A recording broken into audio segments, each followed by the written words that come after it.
ಎಲ್ರಿಗೂ ಇವತ್ತಿನ ವಿಶೇಷ ಒಂದು ಕಾರ್ಯಕ್ರಮ ಎಳ್ಳಮಾಸೆಯ ಶುಭಾಶಯಗಳನ್ನು ಕೊಡುತ್ತಾ ವೆಂಕಟೇಶ್ವರ ಸ್ವಾಮಿಯ ಪ್ರಾರ್ಥನೆ ಮಾಡುತ್ತಾರೆ. ಇವತ್ತಿನ ಒಂದು ಕಾರ್ಯಕ್ರಮ ವಿಶೇಷ ಸಾಮಾಜಿಕ ಪರಿಶೋಧನೆ ನಿರ್ದೇಶನಾಲಯ ಶಿಕ್ಷಣ ಇಲಾಖೆ ಸಂಘದ ಸಮಗ್ರ ಶಿಕ್ಷಣ ಯೋಜನೆ 2024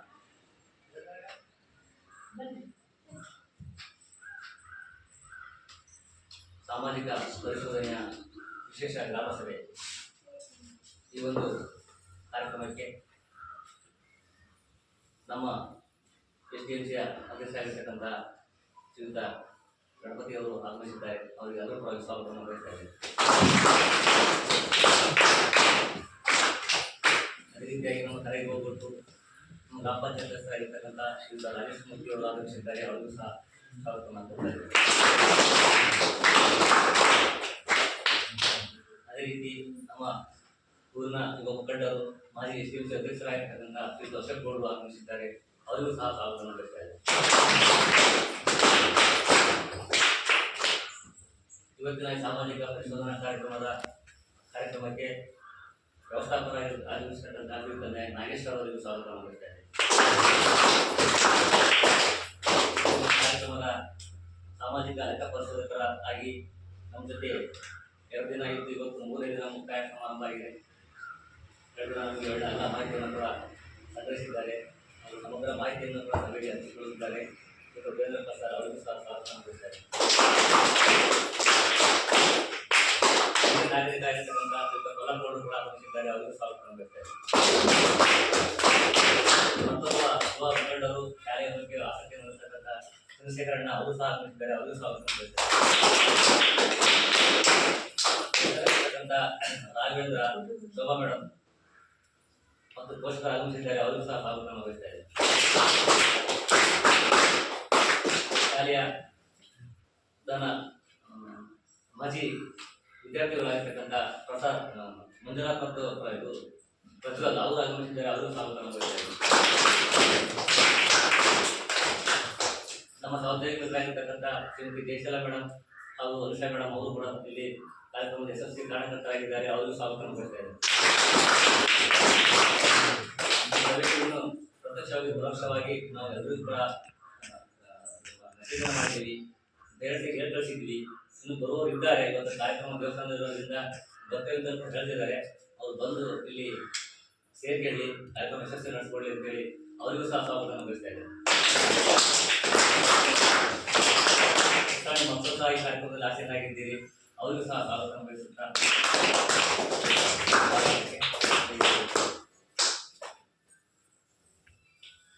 ನಮ್ಮೆಲ್ಲರನ್ನು ಆತ್ಮೀಯವಾಗಿ ಸ್ವಾಗತಿಸಿದಂತ ನಮ್ಮ ಶಾಲೆ ಮುಖ್ಯಸ್ಥರಾದ ಸದಸ್ಯರಿಗೂ ಸಹ ಆತ್ಮೀಯವಾಗಿ ಸ್ವಾಗತವನ್ನು ಕೋರುತ್ತಾ ಕಾರ್ಯಕ್ರಮದ ಪ್ರಾಸ್ತಾವಿಕ ನುಡಿಯನ್ನ ಶ್ರೀಯುತ ನಾಗೇಶ್ ಕೆವಿ ಕಾರ್ಯಕ್ರಮದ ವ್ಯವಸ್ಥಾಪಕರು ಇವರಲ್ಲಿ ಹೇಳಿಕೊಟ್ಟಿದ್ದಾರೆ.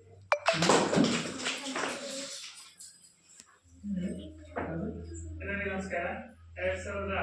2023-24ನೇ ಸಾಲಿನ ಸಮಗ್ರ ಶಿಕ್ಷಣ ಯೋಜನೆಗೆ ಸಂಬಂಧಪಟ್ಟಂತೆ ನಾವು ಈ ದಿನ ಸರ್ಕಾರದ ಆದೇಶದಂತೆ ಸಾಮಾಜಿಕ ಪರಿಶೋಧನೆ ಗ್ರಾಮ ಸಭೆಯನ್ನ ನಡೆಸ್ತಾ ಇರಬೇಕು. ಈ ಒಂದು ಸಭೆಯಲ್ಲಿ ಆಸಕ್ತರಾಗಿರ್ತಕ್ಕಂಥ ಇವರಿನ ಮುಖಂಡರು ಹಾಗೂ ಗ್ರಾಮ ಪಂಚಾಯತಿ ಸದಸ್ಯರು, SDMCಯ ಅಧ್ಯಕ್ಷರ, ಎಲ್ಲ ಶಿಕ್ಷಕರು ಬರೋರೆ, ಹಾಗೆಲ್ಲ ಪೋಷಕರೇ ಹಾಗೂ ಹಿರಿಯರೇ, ಎಲ್ಲ ಮಕ್ಕಳೇ. ಸಾಮಾಜಿಕ ಪರಿಶೋಧನೆ ಅಂತಕ್ಕಂಥದ್ದು ಬಹುಶಃ ಶಾಲೆಗಳಲ್ಲಿ ನೀವು ಯಾರು ಕೇಳಿರಲ್ಲ. ಯಾಕಂದ್ರೆ ಗ್ರಾಮ ಪಂಚಾಯತಿಯಲ್ಲಿ ಇದು ನಡೀತಕ್ಕಂಥ ಒಂದು ಪ್ರಕ್ರಿಯೆ. 2011-10-11ರಿಂದ ಕೂಡ ಇದೊಂದು ಪ್ರತಿಯೊಂದು ಗ್ರಾಮ ಪಂಚಾಯತಿಗಳಲ್ಲಿ ಚಾಲನೆ ಇದೆ. ಆದ್ರೆ ಕಳೆದ 4-5 ವರ್ಷಗಳಿಂದ ನಾವು ಈ ಒಂದು ಸಾಮಾಜಿಕ ಪರಿಶೋಧನೆಯನ್ನ ಶಾಲೆಗಳಲ್ಲೂ ಕೂಡ ಮಾಡಬೇಕು ಅಂತಕ್ಕಂಥ ಸರ್ಕಾರದ ಆದೇಶ ಇತ್ತು. ಆ ನಿಟ್ಟಿನಲ್ಲಿ ಏನು ಮಧ್ಯಾಹ್ನದ ವಿಶಿಷ್ಟ ಯೋಜನೆ ಏನಿದೆ ಅದಕ್ಕೆ ಸಂಬಂಧಪಟ್ಟಂತೆ ನಾವು ಕೆಲವೊಂದು ತಾಲೂಕಿನಲ್ಲಿ 1 ಅಥವಾ 2, 3 ಶಾಲೆಗಳನ್ನು ಆಯ್ಕೆ ಮಾಡಿಬಿಟ್ಟು ಅಲ್ಲಿ ಸಾಮಾಜಿಕ ಪರಿಶೋಧನೆ ಮಾಡಿಬಿಟ್ಟು ನಾವು ಸರ್ಕಾರಕ್ಕೆ ಈಗಾಗಲೇ 4 ವರ್ಷಗಳನ್ನು ಕಳಿಸ್ತಾ ಇದ್ದೇವೆ. ಆದ್ರೆ ಕಳೆದ ಬಾರಿಯಿಂದ ಈ ಸಮಗ್ರ ಶಿಕ್ಷಣ ಯೋಜನೆ ಅಂತಕ್ಕಂಥದ್ದು ಏನಿದೆ ಇದನ್ನು ಕೂಡ ಸಾಮಾಜಿಕ ಪರಿಶೋಧನೆಗೆ ಒಳಪಡಿಸಬೇಕು, ಮತ್ತೆ ಎಲ್ಲಾ ಶಾಲೆಗಳಲ್ಲೂ ಕೂಡ ಸಾಮಾಜಿಕ ಪರಿಶೋಧನೆ ಮಾಡಬೇಕು ಅಂತಕ್ಕಂಥದ್ದು ಸರ್ಕಾರದ ಆದೇಶ ಆಗಿತ್ತು. ಹಾಗಾಗಿ ಆ ನಿಟ್ಟಿನಲ್ಲಿ ಕಳೆದ ಬಾರಿ ನಾವು 20% ಅಷ್ಟು ಶಾಲೆಗಳನ್ನ ತಾಲೂಕಿನಲ್ಲಿ ಆಯ್ಕೆ ಮಾಡಿಬಿಟ್ಟು ಸಾಮಾಜಿಕ ಪರಿಶೋಧನೆ ನಡೆಸಿ ಈಗಾಗಲೇ ಸರ್ಕಾರಕ್ಕೆ ವರದಿಯನ್ನ ಸಲ್ಲಿಸಿದ್ದೀವಿ.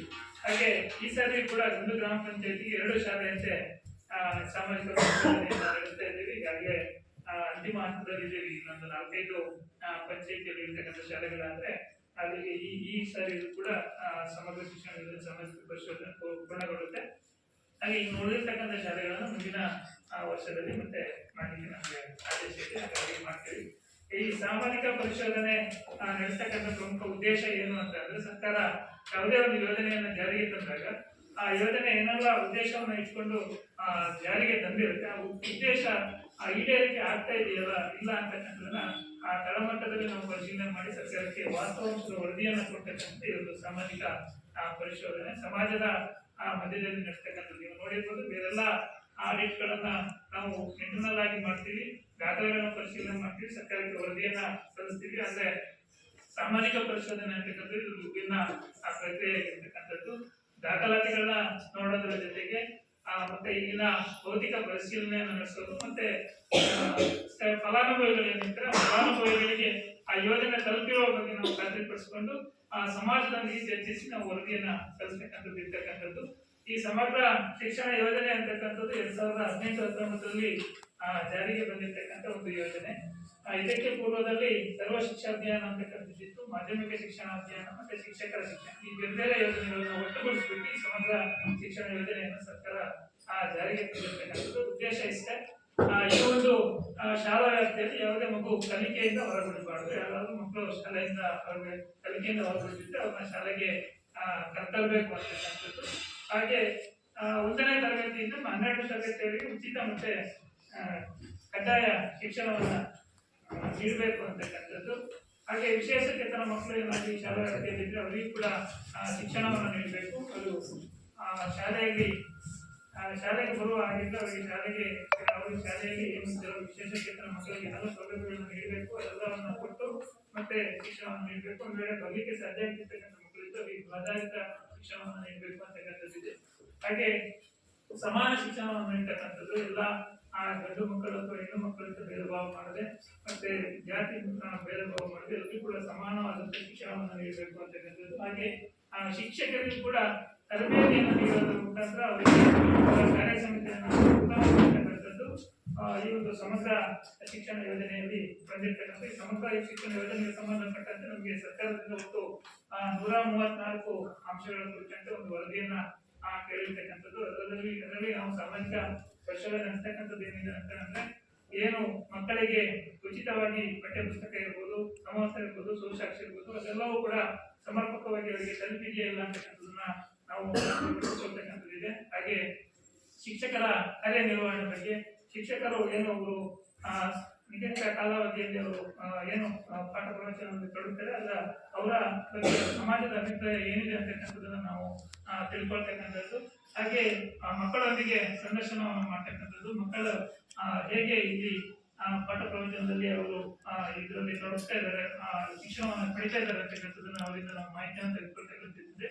ಹಾಗೆ STMCಗೆ ಸಂಬಂಧಪಟ್ಟಂತೆ STMCಯ ರಚನೆಯಲ್ಲಿ ಏನು ಸರ್ಕಾರದ ಮಾರ್ಗಸೂಚಿಯಂತೆ STMCಯನ್ನು ರಚನೆ ಮಾಡಬೇಕು ಮತ್ತೆ STMCಯ ಏನು ಪಾತ್ರ ಇದೆ ಈ ಶಾಲೆಯಲ್ಲಿ, ಆ ಪಾತ್ರವನ್ನು ಸರಿಯಾಗಿ ನಿರ್ವಹಣೆ ಆಗ್ತಿದೆಯಲ್ಲ ಅಂತಕ್ಕಂಥದನ್ನ ಪರಿಶೀಲನೆ ಮಾಡ್ತಕ್ಕಂಥದ್ದು. ಹಾಗೆ ಶಾಲೆಗೆ ಸಂಬಂಧಪಟ್ಟಂತೆ ಶಾಲೆಯಲ್ಲಿ ಏನೆಲ್ಲ ಅಂಶಗಳು ಇರಬೇಕಾಗ್ತದೆ, ಶೌಚಾಲಯದ ವ್ಯವಸ್ಥೆ ಇರ್ಬೋದು, ನೀರಿನ ವ್ಯವಸ್ಥೆ ಇರ್ಬೋದು, ಹಾಗೆ ಬಿಲ್ಡಿಂಗ್ಗಳ ವ್ಯವಸ್ಥೆ ಇರ್ಬೋದು, ಇವೆಲ್ಲವೂ ಕೂಡ ಹೇಗಿದೆ ಅಂತಕ್ಕಂಥದ್ದನ್ನು ನೋಡ್ತಕ್ಕಂಥದ್ದು. ಒಟ್ಟಾರೆಯಾಗಿ 134 ಅಂಶಗಳಿಗೆ ಸಂಬಂಧಪಟ್ಟಂತೆ ಎಲ್ಲ ಅಂಶಗಳನ್ನು ಕುರಿತಂತೆ ನಾವು ಪರಿಶೀಲನೆ ಮಾಡಬೇಕಾಗುತ್ತೆ. ಪರಿಶೀಲನೆಯನ್ನು ಮಾಡಿ ಈಗ ವರದಿಯನ್ನು ನಾವು ಸಾಮಾಜಿಕ ಪರಿಶೋಧನೆ ಆಗಿರೋದ್ರಿಂದ ಗ್ರಾಮಸಭೆಯನ್ನು ಕರೆದಿದ್ದು ಗ್ರಾಮಸಭೆಯ ಮುಂದೆ ನಾವು ಚರ್ಚೆಯನ್ನು ಮಾಡಿ ಸರ್ಕಾರಕ್ಕೆ ವರದಿಯನ್ನು ಯಾವುದೇ ವರದಿಯನ್ನು ನಾವು ನೇರವಾಗಿ ಕೊಡ್ತಕ್ಕಂಥದ್ದಿಲ್ಲ. ಹಾಗಾಗಿ ಎಲ್ಲ ವಿಷಯಗಳನ್ನ ತಮ್ಮ ಮುಂದೆ ತಿಳಿಸ್ತೀವಿ. ನಿಮ್ಮೆಲ್ಲ ಪಾಯಿಂಟ್ಗಳ ಬಗ್ಗೆ ನೀವು ಚರ್ಚೆ ಮಾಡಬಹುದು, ನಿಮ್ಮ ವಿಷಯಗಳನ್ನ ಮಂಡಿಸಬಹುದು. ಅದನ್ನು ನಾವು ಅಥಾವತ್ತು ವರದಿಯನ್ನು ಸರ್ಕಾರಕ್ಕೆ ಸಲ್ಲಿಸ್ತೀವಿ ಅಂತ ಹೇಳ್ತಾ ನನಗೆ ಪ್ರಾಸ್ತಾವಿಕವಾಗಿ ಮಾತಾಡಲಿಕ್ಕೆ ಅವಕಾಶ ಕೊಟ್ಟಿದ್ದ ನಮ್ಮೆಲ್ಲರಿಗೂ ವಂದಿಸ್ತಾ ಮಾತಾಡ್ತೇವೆ.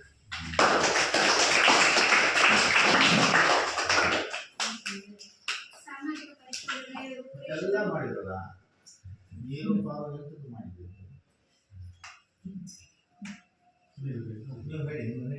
ಕಾರ್ಯಕ್ರಮದ ರೂಪುರೇಷೆಗಳು ಹಾಗೂ ಉದ್ದೇಶಗಳೆಲ್ಲ ಸವಿಸ್ತರವಾಗಿ ತಿಳಿಸಿಕೊಟ್ಟಿರ್ತಕ್ಕಂಥ ನಾಗೇಶ್ ಸರ್ ಅವರಿಗೆ ನಮ್ಮೆಲ್ಲರ ಪರವಾಗಿ ಧನ್ಯವಾದಗಳು. ಕಾರ್ಯಕ್ರಮಕ್ಕೆ ಈಗ ತಾನೇ ಆಗಮಿಸಿರ್ತಕ್ಕಂಥ ನಮ್ಮ ಕ್ಲಸ್ಟರ್ನ ಸಮೂಹ ಸಂಪನ್ಮೂಲರಾದಂಥ ಶ್ರೀಯುತ ನಾಗೇಶ್ ಸರ್ ಇವರಿಗೆ ನಮ್ಮೆಲ್ಲರ ಪರವಾಗಿ ಪ್ರೀತಿಯ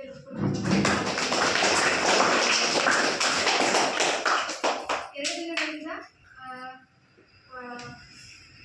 ಸಾಮಾಜಿಕ ಪರಿಶೋಧನೆ ಇದರಲ್ಲಿ ಪಾಲ್ಗೊಂಡು ದೇವೇಂದ್ರ ಸರ್ ಇವರು ಈ ಕಾರ್ಯಕ್ರಮದ ವರದಿ ಮಂಡನೆಯನ್ನು ಮಾಡಿದರು.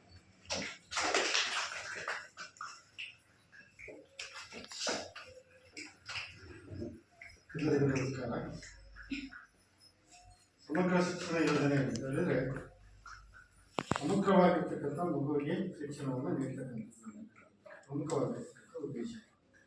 ಸಮಗ್ರ ಶಿಕ್ಷಣ ಯೋಜನೆಯನ್ನು ಸರ್ಕಾರ 2018 ಎಲ್ಲ ಸರ್ಕಾರಿ ಶಾಲೆಗಳಲ್ಲಿ ಜಾರಿಗೆ ತಂದಿದೆ. ಈ ಯೋಜನೆಯಲ್ಲಿ 134 ಅಂಶಗಳಿದೆ. ಈ 134 ಅಂಶಗಳನ್ನು ಜೋಡಿಸಿಕೊಂಡು ನಿರ್ವಹಣೆ ಮಾಡಿಕೊಂಡು ಮಕ್ಕಳಿಗೆ ಗುಣಮಟ್ಟದ ಶಿಕ್ಷಣವನ್ನು ನೀಡಬೇಕು ಅಂತಕ್ಕಂಥದ್ದು ಈ ಯೋಜನೆಯ ಪ್ರಮುಖವಾಗಿರ್ತಕ್ಕಂಥ ಉದ್ದೇಶ. ಹಾಗಾಗಿ 2018 ಜಾರಿಯಲ್ಲಿರ್ತಕ್ಕಂಥ ಈ ಯೋಜನೆ ಯಾವ ರೀತಿಯಲ್ಲಿ ಶಾಲಾ ಹಂತದಲ್ಲಿ ಅನುಷ್ಠಾನ ಆಗಿ ಮಕ್ಕಳಿಗೆ ಗುಣಮಟ್ಟದ ಶಿಕ್ಷಣವನ್ನು ನೀಡ್ತಾ ಇದೆ ಅಂತಕ್ಕಂಥದ್ದು ಸರ್ಕಾರಕ್ಕೆ ಗೊತ್ತಾಗುತ್ತದೆ. ಹಾಗಾಗಿ ಸರ್ಕಾರ ನೇರವಾಗಿ ಬಂದು ಎಲ್ಲ ಶಾಲೆಯನ್ನು ನೋಡಲಿಕ್ಕೆ ಆಗೋದಿಲ್ಲ.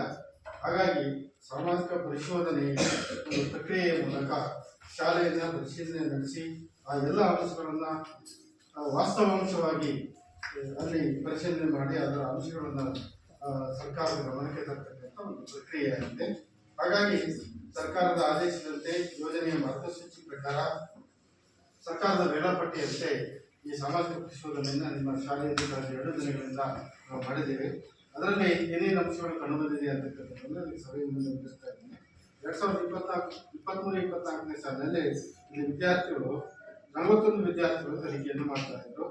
2024-25ರಲ್ಲಿ 35 ವಿದ್ಯಾರ್ಥಿಗಳು ಕಲಿಕೆಯನ್ನ ಮಾಡ್ತಾ ಇದ್ರು. ಈಗ ಪ್ರಸ್ತುತ 25-26ನೇ ಸಾಲಿನಲ್ಲಿ 26 ವಿದ್ಯಾರ್ಥಿಗಳು ಕಲಿಕೆಯನ್ನು ಮಾಡ್ತಾ ಇದ್ದಾರೆ. ವರ್ಷದಿಂದ ವರ್ಷಕ್ಕೆ ಮಕ್ಕಳ ಸಂಖ್ಯೆ ಕಡಿಮೆ ಆಗ್ತಾ ಇದೆ. ಏಕೆ ಕಡಿಮೆ ಆಗ್ತಾ ಇದೆ ಅಂತಕ್ಕಂಥದ್ದನ್ನ ನೀವೆಲ್ಲರೂ ಅದನ್ನ ಚರ್ಚೆ ಮಾಡಿ ಕಡಿಮೆ ಆಗ್ತಕ್ಕಂಥ ಕಾರಣಗಳೇನು ಅಂತಕ್ಕಂಥದ್ದನ್ನ ಕಂಡುಹಿಡಿಯಬೇಕಾಗಿದೆ. ಅದಲ್ಲದೆ ಶಾಲೆಯನ್ನು ನಿರ್ವಹಣೆ ಮಾಡಲಿಕ್ಕೆ ಸರ್ಕಾರ ಕೆಲವೊಂದು ಅನುದಾನಗಳನ್ನು ನೀಡ್ತದೆ. 2023-24ನೇ ಸಾಲಿನಲ್ಲಿ ಯಾವ್ಯಾವ ವಿಭಾಗಕ್ಕೆ ಅನುದಾನಗಳನ್ನು ನೀಡಿದೆ, ಶಾಲೆ ಹೇಗೆ ಅದನ್ನು ಬಳಸಿಕೊಂಡು ಮಕ್ಕಳಿಗೆ ಗುಣಮಟ್ಟದ ಶಿಕ್ಷಣವನ್ನು ನೀಡ್ತಾ ಇದೆ ಅಂತಕ್ಕಂಥದ್ದನ್ನ 2023-24ನೇ ಆ ಒಂದು ವರ್ಷದಲ್ಲಿ ಶಾಲಾ ಅನುದಾನ 31,250 ರೂಪಾಯಿ ನೀಡಿದೆ. ಆಮೇಲೆ ಮಕ್ಕಳಿಗೆ ಕುಡಿಯುವ ನೀರು ಮತ್ತು ಸ್ವಚ್ಛತೆ, ಶೌಚಾಲಯದ ಸ್ವಚ್ಛತೆ ಇರ್ಬೋದು, ಕುಡಿಯುವ ನೀರನ್ನ ನಿರ್ವಹಣೆ ಮಾಡ್ತಕ್ಕಂಥದ್ದು ಇರ್ಬೋದು 10,511 ರೂಪಾಯಿ ನೀಡಿದೆ. ಮಕ್ಕಳಿಗೆ ಉಚಿತವಾಗಿ ನೀಡ್ತಕ್ಕಂಥ ಶೂ ಸಾಕ್ಸ್ 10,665 ರೂಪಾಯಿ ನೀಡಿದೆ. ಆಮೇಲೆ ಶಿಕ್ಷಕರಿಗೆ ಅನುದಾನ, ಶಿಕ್ಷಕರ CG ಅಂತ 1,352 ರೂಪಾಯಿ ನೀಡಿದೆ. STMC ಮತ್ತು ವಿದ್ಯಾರ್ಥಿ ನಿರ್ವಹಣೆಗೆ 1,000 ರೂಪಾಯಿ ನೀಡಿದೆ. ಒಟ್ಟು 60,550 ರೂಪಾಯಿ ನೀಡಿದೆ ಆ ಒಂದು ವರ್ಷದಲ್ಲಿ. ಅದನ್ನ ಹೇಗೆ ಖರ್ಚು ಮಾಡಿದ್ದಾರೆ ಅಂತಕ್ಕಂಥದ್ದನ್ನ ಶಾಲಾ ಅನುದಾನವನ್ನು 12,500 ರೂಪಾಯಿ ಅನುದಾನವನ್ನು ಖರ್ಚು ಮಾಡಿದ್ದಾರೆ. ಕುಡಿಯುವ ನೀರು ಮತ್ತು ಸ್ವಚ್ಛತೆಗೆ 9,756 ರೂಪಾಯಿ ಖರ್ಚು ಮಾಡಿದ್ದಾರೆ. ಶೂ ಮತ್ತು ಸಾಕ್ಸ್ ಮಕ್ಕಳಿಗೆ ಉಚಿತವಾಗಿ 10,665 ರೂಪಾಯಿ ಖರ್ಚಾಗಿದೆ. ಶಿಕ್ಷಕರ ಅನುದಾನ 2,704 ರೂಪಾಯಿ ಖರ್ಚಾಗಿದೆ. STMC ನಿರ್ವಹಣೆ ಮತ್ತು ವಿದ್ಯಾರ್ಥಿ ನಿರ್ವಹಣೆಗೆ 1,000 ರೂಪಾಯಿ ಖರ್ಚಾಗಿದೆ. ಒಟ್ಟು 36,625 ರೂಪಾಯಿ ಆ ವರ್ಷದಲ್ಲಿ ಖರ್ಚಾಗಿದೆ. ಅದಕ್ಕೆ ಖರ್ಚಿಗೆ ಸಂಬಂಧಪಟ್ಟಂತೆ ಏನೇನು ನಿರ್ವಹಣೆ ಮಾಡಿದ್ದಾರೆ ಅಂತಕ್ಕಂಥದ್ದನ್ನ ದಾಖಲೆಗಳನ್ನ ಪರಿಶೀಲನೆ ಮಾಡಿದ್ವಿ. ಅದಕ್ಕೆ ಸಂಬಂಧಪಟ್ಟಿರ್ತಕ್ಕಂಥ ಖರೀದಿ ವಿಧಿವೆಚ್ಚಗಳನ್ನ ನಾವು ಪರಿಶೀಲನೆ ಮಾಡಿದ್ವಿ. ಇಲ್ಲೇನು ಖರ್ಚು ವೆಚ್ಚಗಳನ್ನ ನಿರ್ವಹಣೆ ಮಾಡಿದ್ದಾರೆ ಅದಕ್ಕೆ ದಾಖಲೆಗಳು ನಿರ್ವಹಣೆ ಆಗಿರ್ತಕ್ಕಂಥದ್ದು ಕಂಡು ಬಂದಿದೆ. ಇದಲ್ಲದೆ ಅನುದಾನಗಳಲ್ಲದೆ ಶಾಲೆಯ ಭೌತಿಕ ಮತ್ತು ಶೈಕ್ಷಣಿಕ ಸಂಬಂಧಪಟ್ಟಿರ್ತಕ್ಕಂಥ 134 ಅಂಶಗಳಿದೆ. ಅದನ್ನು ನಾವು ಪರಿಶೀಲನೆ ಮಾಡಬೇಕಾಗ್ತದೆ. ಅದರಲ್ಲಿ ಮಕ್ಕಳು ಪಠ್ಯಪುಸ್ತಕಗಳನ್ನು ಪಡೆದಿದ್ದಾರೆ, ಸಮವಸ್ತ್ರಗಳನ್ನು ಪಡೆದಿದ್ದಾರೆ, ಉಚಿತವಾಗಿ ನೀಡ್ತಕ್ಕಂಥ ಶೂ ಸಾಕ್ಸ್ಗಳಿರ್ಬೋದು, ಬ್ಯಾಗ್ಗಳಿರ್ಬೋದು, ಆಮೇಲೆ ಬೆಳಿಗ್ಗೆ ಹಾಲು ಇರ್ಬೋದು, ರಾಗಿ ಮಾಲ್ಟ್ ಇರ್ಬೋದು, ಅದರ ಜೊತೆ ಕೊಡತಕ್ಕಂಥ ಪೋಷಕಾಂಶಯುಕ್ತವಾಗಿರ್ತಕ್ಕಂಥ ಮೊಟ್ಟೆ ಬಾಳೆಹಣ್ಣು ಇರ್ಬೋದು, ಎಲ್ಲ ಮಕ್ಕಳಿಗೆ ಉಚಿತವಾಗಿ ನೀಡ್ತಕ್ಕಂಥ ಸರ್ಕಾರ ಸರಿಯಾದ ರೀತಿಯಲ್ಲಿ ಶಾಲೆ ನಿರ್ವಹಣೆ ಅಂತಕ್ಕಂಥದ್ದನ್ನು ಪರಿಶೋಧನೆ ಮಾಡಬೇಕಾಗ್ತದೆ. ಅದನ್ನು ಮಾಡಿದ್ದೇವೆ. ಎಲ್ಲವನ್ನ ನೀಡಿರ್ತಕ್ಕಂಥದ್ದು ಕಂಡು ಬಂದಿದೆ. ಎಲ್ಲರೂ ಹೇಳಿದ್ದಾರೆ, ಶಿಕ್ಷಕರು, ಪೋಷಕರು ಮತ್ತು ಮಕ್ಕಳು ಹೇಳಿದ್ದಾರೆ. ಅದನ್ನು ಬಂದಿದೆ, ತಲುಪಿದೆ ಅಂತ. ಮಕ್ಕಳು ವಿದ್ಯಾರ್ಥಿ ವೇತನವನ್ನು ಪಡೆದಿದ್ದಾರೆಯೇ? ವಿದ್ಯಾರ್ಥಿ ವೇತನ ಕೊಡ್ತಕ್ಕಂಥದ್ದಿದೆ. ಇದು ಮಕ್ಕಳ ವೈಯಕ್ತಿಕ ಖಾತೆಗೆ ಹೋಗ್ತದೆ. ಕೆಲವರು ಪಡೆದಿದ್ದಾರೆ ಅಂತಕ್ಕಂಥ ಅಭಿಪ್ರಾಯ ಬಂದಿದೆ. ಆಮೇಲೆ ಮಕ್ಕಳಿಗೆ ಬಹಳ ದೂರದಿಂದ ಬರ್ತಕ್ಕಂಥ 5-6 ಕಿಲೋಮೀಟರ್ ದೂರದಿಂದ ಕಚೇರಿಯಲ್ಲಿ ಬರ್ತಕ್ಕಂಥ ಮಕ್ಕಳಿಗೆ ಸಾರಿಗೆ ವ್ಯವಸ್ಥೆ ವರ್ಷಕ್ಕೆ 6,000 ರೂಪಾಯಿ ಕೊಡ್ತಕ್ಕಂಥದ್ದಿದೆ. ನಿಮ್ಮ ಶಾಲೆಯಲ್ಲಿ ಅಷ್ಟು ದೂರದಿಂದ ಬರ್ತಕ್ಕಂಥ ಯಾವುದೇ ಮಗು ಇಲ್ಲ, ಆ ಸಾರಿಗೆ ವ್ಯವಸ್ಥೆ ಬಂದಿಲ್ಲ. ಆಮೇಲೆ ಶಾಲೆಯಲ್ಲಿ ಸಾಕಷ್ಟು ಶಿಕ್ಷಕರಿದ್ದಾರೆಯೇ? 30 ವಿದ್ಯಾರ್ಥಿಗಳಿಗೆ ಒಬ್ಬ ಶಿಕ್ಷಕರು ಅಂತಕ್ಕಂಥ ಇಲಾಖಾ ನಿಯಮ ಇದೆ. ಅದರ ಪ್ರಕಾರ ಶಿಕ್ಷಕರಿದ್ದಾರೆ ಅಂತಕ್ಕಂಥದ್ದು. ನಿಮ್ಮಲ್ಲಿ 26 ಮಕ್ಕಳು ಇದ್ದಾರೆ, 4 ಜನ ಕಾಯಂ ಶಿಕ್ಷಕರಿದ್ದಾರೆ. ಮಕ್ಕಳ ಸಂಖ್ಯೆಗೆ ಸರಿಯಾಗಿ ಶಿಕ್ಷಕರಿದ್ದಾರೆ. ಆಮೇಲೆ ಕಲಾ ಶಿಕ್ಷಣಕ್ಕೆ, ಆರೋಗ್ಯ ಶಿಕ್ಷಣಕ್ಕೆ, ವೃತ್ತಿ ಶಿಕ್ಷಣಕ್ಕೆ ಎಲ್ಲ ಶಿಕ್ಷಕರು ಇರಬೇಕು ಅಂತಕ್ಕಂಥ ನಿಯಮ ಇದೆ ಯೋಜನೆಯಲ್ಲಿ. ಇಲ್ಲಿ ಯಾವುದೇ ಶಿಕ್ಷಕರು ಇಲ್ಲ. ಆಮೇಲೆ ಒಂದು ಶಾಲೆ ಅಂತ ಹೇಳಿದ್ರೆ ಪೂರ್ಣಾವಧಿಯ ಮುಖ್ಯ ಶಿಕ್ಷಕರನ್ನು ಹೊಂದಿರಬೇಕು ಅಂತಕ್ಕಂಥ ನಿಯಮ ಇದೆ. ಇಲ್ಲಿ ಪೂರ್ಣಾವಧಿಯ ಮುಖ್ಯ ಶಿಕ್ಷಕರು ಇಲ್ಲ. ಒಂದು ಶಾಲೆ ಅಂತ ಹೇಳಿದ್ರೆ ಹಿರಿಯ ಪ್ರಾಥಮಿಕ ಶಾಲೆ ಒಂದು ವರ್ಷದಲ್ಲಿ, ಒಂದು ಶೈಕ್ಷಣಿಕ ವರ್ಷದಲ್ಲಿ 220 ಕೆಲಸ ದಿನಗಳನ್ನು ಕಡ್ಡಾಯವಾಗಿ ನಿರ್ವಹಣೆ ಮಾಡಲೇಬೇಕು. ಈ ಶಾಲೆ ಹೆಚ್ಚಿನ ಮಾಡಿದೆ ಅಂದರೆ ದಾಖಲಾತಿ ನಾವು ಪರಿಶೀಲನೆ ಮಾಡಿದ್ವಿ. 2023-24ರಲ್ಲಿ 241 ದಿನಗಳನ್ನು ಕೆಲಸ ನಿರ್ವಹಣೆ ಮಾಡಿರ್ತಕ್ಕಂಥದ್ದು ಕಂಡು ಬಂದಿದೆ. ಸದರಿ ಸಾಲಿನ ಹಿಂದಿನ ಮಾಹಿತಿಗಳಲ್ಲಿ ವಿದ್ಯಾರ್ಥಿಗಳ ಸರಾಸರಿ ಹಾಜರಾತಿ 80% ಮತ್ತು ಅದಕ್ಕಿಂತ ಹೆಚ್ಚಿದೆಯೇ? ಮಕ್ಕಳ ಗುಣಮಟ್ಟದ ಕಲಿಕೆ ಆಗಬೇಕಾದ್ರೆ ಮಕ್ಕಳ ಹಾಜರಾತಿ ಅತ್ಯಂತ ಪ್ರಮುಖವಾಗಿರ್ತಕ್ಕಂಥದ್ದು. ಹಾಗಾಗಿ ಮಕ್ಕಳ ಹಾಜರಾತಿ ನಿಮ್ಮ ಶಾಲೆಯಲ್ಲಿ ಹೇಗಿದೆ ಅಂತಕ್ಕಂಥದ್ದನ್ನ ನಾವು ದಾಖಲೆ ಮೂಲಕ ಪರಿಶೀಲನೆ ಮಾಡಬೇಕು. ನಾವು ದಾಖಲೆ ನೋಡಿದಾಗ ಎಲ್ಲ ಮಕ್ಕಳ ಹಾಜರಾತಿ 80%ಕ್ಕಿಂತ ಹೆಚ್ಚಿರ್ತಕ್ಕಂಥದ್ದು ಕಂಡು ಬಂದಿದೆ. ಶಾಲೆಗೆ ಬರುವ ಮಾರ್ಗವು ಸುರಕ್ಷಿತವಾಗಿದೆ. ಎಲ್ಲ ಮಾರ್ಗ ಸುರಕ್ಷಿತ ಆಗಿದೆ ಅಂತ ಹೇಳಿದ್ದಾರೆ. ಮಕ್ಕಳು ಅವರ ವಯಸ್ಸಿನ ಅನುಗುಣವಾಗಿ ತರಗತಿಗಳಿಗೆ ದಾಖಲಾತಿ ಮಾಡಿಕೊಳ್ಳುತ್ತೆ ಸರ್ಕಾರದ ನಿಯಮದ ಪ್ರಕಾರ ಮಾಡಿದ್ದಾರೆ. ಆಮೇಲೆ ಸೂಕ್ತ ದಾಖಲೆಗಳಿಲ್ಲದ ಕಾರಣ ಶಾಲಾ ದಾಖಲಾತಿಯನ್ನು ನಿರಾಕರಿಸಿದೆ. ಯಾವುದು ನಿರಾಕರಿಸಿಲ್ಲ ಅಂತಕ್ಕಂಥದ್ದು. ಹೆಚ್ಚಿನ ಮಕ್ಕಳು ಶಾಲೆಯಿಂದ ಹೊರಗಿದ್ದಾರೆಯೇ?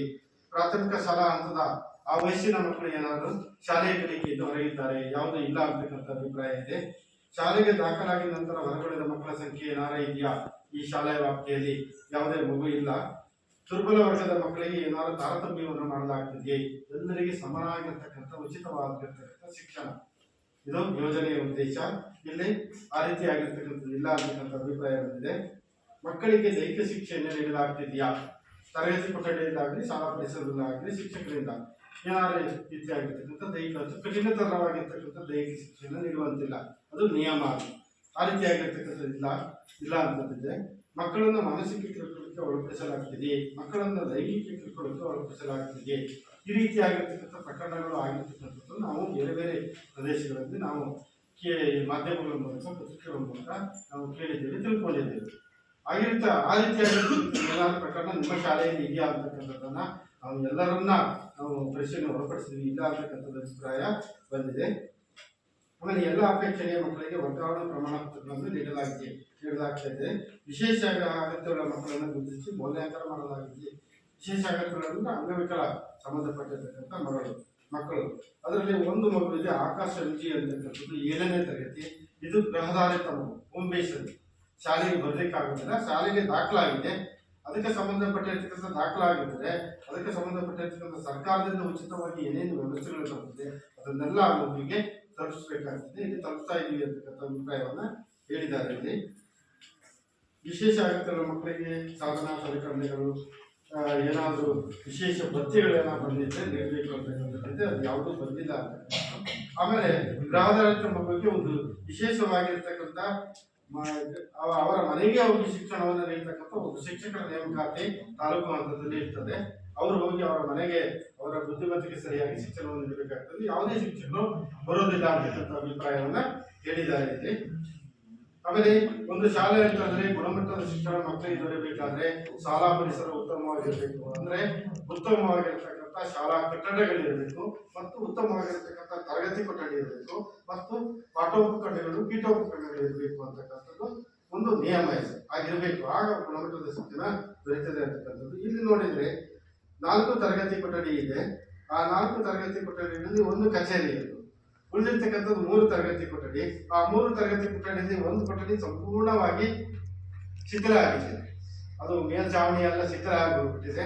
ನೆಲಾಸು ಅಷ್ಟು ಸುರಕ್ಷಿತ ಇಲ್ಲ. 2 ಕೊಠಡಿ ಇದೆ. ಆ 2 ಕೊಠಡಿಗಳ ಮೇಲ್ಛಾವಣಿಯು ಸಹ ಇತ್ತೀಚೆಗೆ ದುರಸ್ತಿ ಆಗಿದೆ ಅಂತಕ್ಕಂಥ ಅಭಿಪ್ರಾಯ ಬಂದಿದೆ. ಮತ್ತು ಅದರ ನೆಲಹಾಸು ಅಷ್ಟೇನು ಸುರಕ್ಷಿತವಾಗಿಲ್ಲ. ಮಕ್ಕಳಿಗೆ ನೆಲ ಹಾಸು ಶಿಥಿಲ ಆಗಿಬಿಟ್ಟಿದೆ. ಆಮೇಲೆ ಗೋಡೆಗಳು ಅಲ್ಲಲ್ಲಿ ಬಿರುಕುಗಳು ಬಂದಿದೆ. ಇದರಿಂದ ಏನಾಗ್ತದೆ ಅಂದ್ರೆ ಈ ಎಲ್ಲ ಕಾಲದಲ್ಲಿ, ಮಳೆಗಾಲದಲ್ಲಿ, ಬೇರೆ ಕಾಲದಲ್ಲಿ ಅದರಿಂದ ಏನಾದರೂ ಮಕ್ಕಳಿಗೆ ಅನಾಹುತ ಆಗ್ತಕ್ಕಂಥ ಸಂದರ್ಭಗಳು ಇರ್ತದೆ. ಆಮೇಲೆ ಅಡಿಗೆ ಕೊಠಡಿ ಬಂದಿದೆ, ಅದರ ಗೋಡೆ ಸಹ ಬಿರುಕು ಬಂದಿದೆ. ದಾಸ್ತಾನು ಕೊಠಡಿ ಇರುತ್ತೆ, ಅದೊಂದು ಉತ್ತಮವಾಗಿರ್ತಕ್ಕಂಥದ್ದು ನಮಗೆ ಕಂಡು ಬಂದಿದೆ. ಆಮೇಲೆ ಒಂದು ಶಾಲೆ ಅಂತ ಹೇಳಿದ್ರೆ ಮಕ್ಕಳಿಗೆ ಉತ್ತಮ ಗುಣಮಟ್ಟದ ಶಿಕ್ಷಣ ಇರಬೇಕಾದ್ರೆ ಒಂದು ಶೌಚಾಲಯ ಇರಬೇಕು ಅಂತಕ್ಕಂಥ ನಿಯಮ ಇದೆ. ಆ ಶೌಚಾಲಯದಲ್ಲಿ ನೀರಿನ ವ್ಯವಸ್ಥೆ ಇರಬೇಕು ಮತ್ತು ಶೌಚಾಲಯ ಬಳಕೆಗೆ ಯೋಗ್ಯವಾಗಿರಬೇಕು ಅಂತಕ್ಕಂಥದ್ದು. ಯಾಕೆ ಅಂತಂದ್ರೆ ಶೌಚಾಲಯ ಏನಾದ್ರು ಬಳಕೆಗೆ ಯೋಗ್ಯ ಇಲ್ಲ ಅಂತಂದ್ರೆ ಮಕ್ಕಳು ಶೌಚಾಲಯವನ್ನು ಬಳಸೋದಿಲ್ಲ. ಶೌಚವನ್ನು ಕಟ್ಕೊಂಡು ಬಂದು ತರಗತಿ ಕೊಠಡಿಯಲ್ಲಿ ಕೂತ್ಕೊಳ್ತಾರೆ. ಆಗ ಶಿಕ್ಷಕರ ಪಾಠ ಪ್ರವರ್ತನದಲ್ಲಿ ಪಾಲ್ಗೊಳ್ಳೋದಿಲ್ಲ, ಮಕ್ಕಳು ಕಲಿಕೆಗೆ ಹಿಂದೆ ಬೀಳ್ತಾರೆ. ಶೌಚವನ್ನು ಕಟ್ಕೊಳ್ಳೋದ್ರಿಂದ ಏನಾಗ್ತದೆ, ಆರೋಗ್ಯದ ಮೇಲೆ ಪರಿಣಾಮ ಬೀರ್ತದೆ ಅಂತ. ಹಾಗಾಗಿ ಒಂದು ಉತ್ತಮವಾಗಿರ್ತಕ್ಕಂಥ ಶೌಚಾಲಯವನ್ನು ಹೊಂದಿರಬೇಕು ಅಂತಕ್ಕಂಥದ್ದು ಏನಿದೆ. ಇನ್ನೊಂದು ಶಾಲೆಯಲ್ಲಿ ಬಹಳ ಮೇಲ್ದರ್ಜೆಯ ಶೌಚಾಲಯ ಇದೆ, ಸಾಮಾನ್ಯ ತರವಾಗಿರ್ತಕ್ಕಂಥ ಒಂದು ಶೌಚಾಲಯ ಇದೆ. ಅಲ್ಲಿ ನೀರಿನ ವ್ಯವಸ್ಥೆ ಇದೆ, ನಾವು ಯಾವಾಗಲೂ ಬಳಸ್ತೀವಿ ಅಂತಕ್ಕಂಥ ಅಭಿಪ್ರಾಯವನ್ನು ಮಕ್ಕಳು ಹೇಳಿದ್ದಾರೆ. ಅದೇ ರೀತಿ ವಿಶೇಷ ಅಗತ್ಯಗಳು ಮಕ್ಕಳು ಬಳಸುವಂಥ ಒಂದು ಶೌಚಾಲಯ ಇರಬೇಕಾಗ್ತದೆ ಶಾಲೆ. ಇಲ್ಲಿ ಇಲ್ಲ. ಇಲ್ಲಿ ಶಾಲೆಯಲ್ಲಿ ಒಂದು ಶಾಲೆ ಅಂತ ಹೇಳಿದ್ರೆ ಮಕ್ಕಳು ಆರೋಗ್ಯವಾಗಿರ್ಬೇಕಾದ್ರೆ ಅವರಿಗೆ ಶುದ್ಧವಾದ ಕುಡಿಯುವ ನೀರನ್ನ ಮಗುವಿಗೆ ನೀಡಬೇಕಾಗುತ್ತದೆ ಶಾಲೆ. ಅದಕ್ಕಾಗಿ ಕೃತಕವಾಗಿರ್ತಕ್ಕಂಥ ವಾಟರ್ ಫಿಲ್ಟರ್ಗಳು ಅಥವಾ ಶುದ್ಧೀಕರಣ ಘಟಕಗಳನ್ನು ಹೊಂದಿರಬೇಕು ಅಂತಕ್ಕಂಥದ್ದು. ಇಲ್ಲಿ ನಾವು ನೋಡಿದಾಗ ಇಲ್ಲಿ ಶುದ್ಧೀಕರಣ ಘಟಕ ಇಲ್ಲ, ಕೃತಕ ವಾಟರ್ ಫಿಲ್ಟರ್ಗಳು ಎರಡಿದೆ. ಅದರ ಮೂಲಕ ಮಕ್ಕಳಿಗೆ ಶುದ್ಧವಾದ ಕುಡಿಯುವ ನೀರನ್ನು ಒದಗಿಸಲಾಗ್ತಿದೆ ಅಂತ ಹೇಳಿದ್ದಾರೆ, ನಾವು ನೋಡಿದ್ದೇವೆ ಅದನ್ನ. ಅದೇ ರೀತಿ ಮಧ್ಯಾಹ್ನ ಬಿಸಿಲುಗಳು ಸಹ ಶುದ್ಧವಾದ ನೀರನ್ನು ಉಪಯೋಗಿಸಬೇಕು ಅಂತಕ್ಕಂಥ ನಿಯಮ ಇದೆ. ನಾವು ಅಡಿಗೆಯನ್ನು ಕೇಳಿದಾಗ ಶುದ್ಧವಾದ ನೀರನ್ನು ಉಪಯೋಗಿಸಿ ಅಡಿಗೆ ತಯಾರು ಮಾಡ್ತೀವಿ ಅಂತಕ್ಕಂಥ ಅಭಿಪ್ರಾಯವನ್ನು ಹೇಳಿದ್ದಾರೆ. ಕುಡಿಯುವ ನೀರಿನ ಗುಣಮಟ್ಟ ಉತ್ತಮವಾಗಿದೆಯೇ, ಪ್ರತಿ 6 ತಿಂಗಳಿಗೊಮ್ಮೆ ಮಕ್ಕಳು ಉಪಯೋಗಿಸ್ತಕ್ಕಂಥ ಅಡಿಗೆಗೆ ಉಪಯೋಗಿಸ್ತಕ್ಕಂಥ ನೀರನ್ನ ಪರೀಕ್ಷೆಗೊಳಪಡಿಸಬೇಕು. ಅದು ಕುಡಿಲಿಕ್ಕೆ ಯೋಗ್ಯವಾಗಿದೆಯೇ ಅಂತಕ್ಕಂಥದ್ದನ್ನ. ಅದು ಯೋಗ್ಯವಾಗಿಲ್ಲ ಅಂತ ಹೇಳಿದ್ರೆ ಅದಕ್ಕೆ ಸಂಬಂಧಪಟ್ಟಿರ್ತಕ್ಕಂಥ ಆರೋಗ್ಯ ಇಲಾಖೆ ಸಲಹೆ ಮಾಡುತ್ತೆ, ಅದನ್ನ ಹೇಗೆ ಶುದ್ಧೀಕರಿಸೋದು ಅಂತ ಹೇಳಿ ಅದರ ಪ್ರಕಾರ ಮಾಡಬೇಕಾಗತ್ತೆ. ಅದನ್ನ ಮಾಡಿದ್ದಾರೆ ಇಲ್ಲಿ. ಈಗ ಇತ್ತೀಚೆಗೆ ಗ್ರಾಮ ಪಂಚಾಯತ್ಗೆ ಅದರ ಒಂದು ಅವಕಾಶವನ್ನು ನೀಡಿದ್ದಾರೆ. ಮುಂದೆ ಅದನ್ನು ಮಾಡಬೇಕಾಗುತ್ತೆ. ಆಮೇಲೆ ಶಾಲೆಗೆ ವಿದ್ಯುತ್ ಸಂಪರ್ಕ ಇದೆಯೇ, ಮಕ್ಕಳು ಶಿಕ್ಷಣವನ್ನ ಉತ್ತಮ ರೀತಿಯಲ್ಲಿ ಪಡಿಬೇಕಾದ್ರೆ ಶಾಲೆಯ ತರಗತಿ ಕೊಠಡಿಯಲ್ಲಿ ಸ್ವಾಭಾವಿಕ ಬೆಳಕಿನ ಜೊತೆಗೆ ಕೃತಕವಾಗಿರ್ತಕ್ಕಂಥ ಬೆಳಕಿನ ಅವಶ್ಯಕತೆ ಇದೆ. ಹಾಗಾಗಿ ಶಾಲೆಯ ವಿದ್ಯುತ್ ಸಂಪರ್ಕವನ್ನು ಹೊಂದಿರಬೇಕು ಅಂತ ಹೇಳಿ ಇಲ್ಲಿ ಶಾಲಾ ಆವರಣದ ಒಳಭಾಗದಲ್ಲಿ ವಿದ್ಯುತ್ ಮುಖ್ಯ ತಂತಿಗಳು ಹಾದು ಹೋಗುವುದರಿಂದ ಶಾಲಾ ಮಕ್ಕಳಿಗೆ ಅಪಾಯವಿದೆ ಅಂತಕ್ಕಂಥ ಅಭಿಪ್ರಾಯ ಬಂದಿದೆ. ವಿದ್ಯುತ್ ತಂತಿಗಳಿಂದ ಏನಾದರೂ ಮಕ್ಕಳಿಗೆ ತರಗತಿ ಕೊಠಡಿಯಾಗಿ ಶಾಲಾ ಪ್ರಚಾರದಲ್ಲಿ ಅಪಾಯ ಇರ್ತದೆ ಅಂತಕ್ಕಂಥದ್ದು. ಆ ರೀತಿಯಾಗಿ ಇರಬಾರ್ದಲ್ಲಿ ಇಲ್ಲಿ ಈ ಒಂದು ಮುಖ್ಯ ತಂತಿ ಹಾದು ಹೋಗೋದ್ರಿಂದ ಅದರಿಂದ ಮಕ್ಕಳಿಗೆ ಅಪಾಯ ಇರ್ತಕ್ಕಂಥ ಯಾವುದೇ ಸಂದರ್ಭದಲ್ಲಿ ಬರಬಹುದು ಅಂತಕ್ಕಂಥ ಅಭಿಪ್ರಾಯವನ್ನ ಶಿಕ್ಷಕರು ಹೇಳಿದ್ದಾರೆ ಮತ್ತು ಕೆಲವು ಪೋಷಕರು ಹೇಳಿರ್ತಕ್ಕಂಥದ್ದು ಕಂಡುಬಂದಿದೆ. ಆಮೇಲೆ ಶಾಲಾ ಆವರಣದಲ್ಲಿ ಆಟದ ಮೈದಾನ ಇದೆ, ಮಕ್ಕಳಿಗೆ ಕ್ರೀಡಾ ಸ್ಪರ್ಧೆಗಳಿದೆ 6-7ನೇ ತರಗತಿ, ಅದಕ್ಕೆ ತಕ್ಕಂಥ ಉತ್ತಮವಾಗಿರ್ತಕ್ಕಂಥ ಕ್ರೀಡಾ ಸ್ಪರ್ಧೆಗಳಿಗೆ ಅನುಕೂಲವಾಗಿ ಇರತಕ್ಕಂಥ ಅಂಕಣಗಳನ್ನು ಹೊಂದಿರತಕ್ಕಂಥ ಆಟದ ಮೈದಾನ ಇರಬೇಕು ಅಂತಕ್ಕಂಥ ನಿಯಮ ಇದೆ. ಇಲ್ಲಿ ಆ ರೀತಿಯಾಗಿರ್ತಕ್ಕಂಥ ಆಟದ ಮೈದಾನ ಇಲ್ಲ, ಸಾಮಾನ್ಯ ದರ್ಜೆಯ ಒಂದು ಆಟದ ಮೈದಾನ ಇರ್ತಕ್ಕಂಥದ್ದು ಕಂಡು ಬಂದಿದೆ. ಶಾಲಾ ಆವರಣದ ಸುತ್ತಲೂ ಕಾಂಪೌಂಡ್ ಗೋಡೆ ಇದೆಯೇ, ಮಕ್ಕಳ ರಕ್ಷಣಾ ದೃಷ್ಟಿಯಿಂದ ಶಾಲಾ ಆವರಣದ ಸುತ್ತ ಒಂದು ಕಾಂಪೌಂಡ್ ಗೋಡೆ ಇರಬೇಕು. ಅಕಸ್ಮಾತ್ ಶಿಕ್ಷಕರ ಮಗು ಶಾಲೆಯಿಂದ ಹೊರಗಡೆ ಹೋದಾಗ ಏನಾದರೂ ಅನಾಹುತ ಆಗಬಹುದು ಅಂತಕ್ಕಂಥದ್ದು. ಅದಲ್ಲದೆ ಶಾಲೆಯ ಸುತ್ತಮುತ್ತ ಗಿಡ ಮರಗಳು ಬೆಳೆದಿದೆ, ಅನೇಕ ವಿಷಯಗಳು ಶಾಲೆಯ ಕೊಠಡಿಯಲ್ಲಿ ಸೇರಿಕೊಂಡು ಮಕ್ಕಳಿಗೆ ತೊಂದರೆ ಆಗಬಹುದು ಅಂತಕ್ಕಂಥದ್ದು. ಹಾಗಾಗಿ ಸುಸಜ್ಜಿತವಾಗಿರ್ತಕ್ಕಂಥ ಕಾಂಪೌಂಡ್ ಇರಬೇಕು ಅಂತಕ್ಕಂಥದ್ದು. ಇಲ್ಲಿ 50% ಭಾಗದಷ್ಟಿದೆ, ಇದು ಕೇವಲ 50 ಭಾಗ